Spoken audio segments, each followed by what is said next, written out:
நமஸ்தே குட்டீஸ். நம்மளோட குட்டி ஹிந்தி லேர்னர் சேனல்ல தமிழ் வழி ஹிந்தி கல்வி பார்த்துட்டு இருக்கோம். பகுதி 39 வரைக்கும் பார்த்தாச்சு. அதோட தொடர்ச்சி தான் இன்னைக்கு பார்க்க போறோம். கோயி யாராவது, யாரும், எவர்களும். இச்சொல் ஒருமையாக இருந்து உருபு சேர்ந்தால் கிசி என்றும் பன்மையில் கின்ஹி என்றும் மாற்றம் பெறும். கிசி கோ யாருக்காவது, யாரையாவது.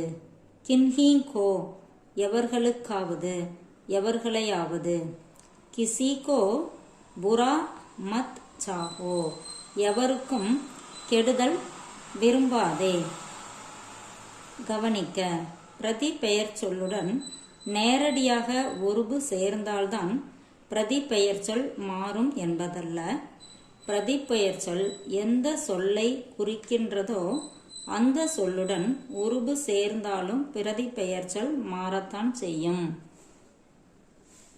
அதுக்கு கீழே கொடுத்துருக்காங்க. வஹ் படா கர் ஹை, அது பெரிய வீடு.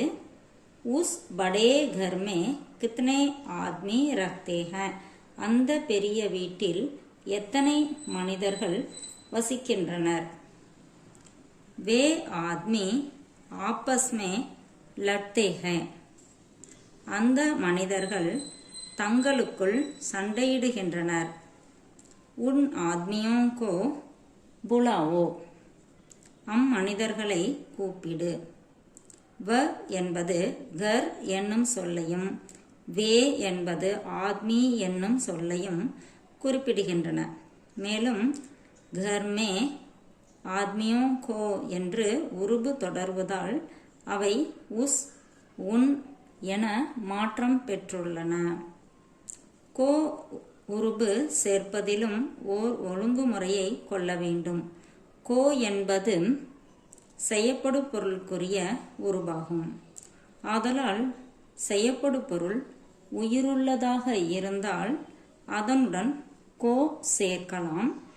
விகுதியில் சில இடங்களில் எழுவாயுடனும் சேர்க்கப்படுகிறது. அத்தகைய இடங்களில் கோவின் கருத்தையே உபயோகிப்பது நலமாகும்.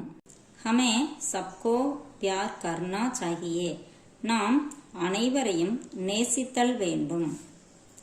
உஸ்கோ புலாவோ உசே பாஜார் ஜானா பட்தா ஹை, அவனை கூப்பிடு, அவன் கடைவீதிக்கு போக வேண்டி இருக்கிறது. ஹம் எழுவாய் ஆனதால் ஹமே சுருக்கம் ஏற்றதாகும்.